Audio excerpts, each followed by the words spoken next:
طيب احنا بس عايزين نعرف من حضرتك تجربتك مع الألم بتاع العملية، وعايزين نعرف بس انت كنت عاملة عملية ايه، وتقولي لنا تجربتك مع الألم بتاعها. أنا مسوي عملية فايزر، يعني نحت الظهر مع الخواصر مع البطن مع شد جراحي للبطن مع حقن المؤخرة.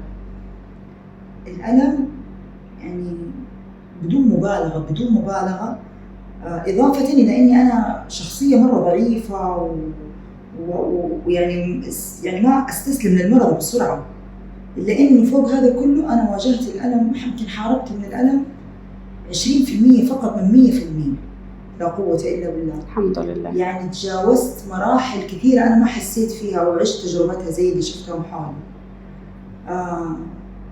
بالعكس ما شاء الله لا قوة إلا بالله. من أول يوم أنا دخلت التواليت وأنا اعتمدت على نفسي، يا ربي لك الحمد. يعني كان حاولوا تساعدوني، بس أنا داخليا أحس كأني في حلم، لدرجة أنا كنت أردد الحمد لله كده تنزل دموع، إن أنا كأني في حلم حقيقة. ما حسيت بأي آلام يعني مثلا كرهتني في العملية أو آلام زي اللي أنا عشتها مع أقرب الناس لي. أنا عشت الآلام، شفت يعني الآلام اللي هم تألموا.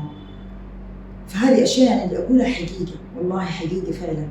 والله يوفقكم وين ما تروحون، صدق على حسن التعامل، على استجابتكم لي سواء باتصال، على الممرضة صراحة النيرس اللي معانا، على المستشفى، التيم صراحة كله كامل كلكم يعني. وأرجع وأقول الأساس الأنامل الذهبية مع دعاء العسولة اللي حتى لما تنظف لي الجرح والله ما حسيت فيه، رغم إني أنا يبقى فيني موضوع الخوف ينعاد وينزاد.